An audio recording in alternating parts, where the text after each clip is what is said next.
கேரளத்தின் கோழிக்கோட்டில் உள்ள அரசு மருத்துவக் கல்லூரியில் 43 வயதுடைய ஒருவருக்கு நிபா வைரஸ் தொற்று உறுதி செய்யப்பட்டுள்ளதாக அதிகாரிகள் தெரிவித்தனர்.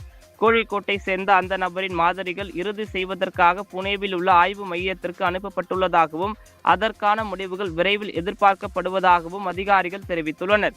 பெரோக்கை சேர்ந்த தொழிலதிபரான அந்த நபருடன் தொடர்பில் இருந்தவர்களை கண்டறிந்து அவர்களை தனிமைப்படுத்தும் நடவடிக்கைகளை சுகாதாரத்துறை தொடங்கியுள்ளது.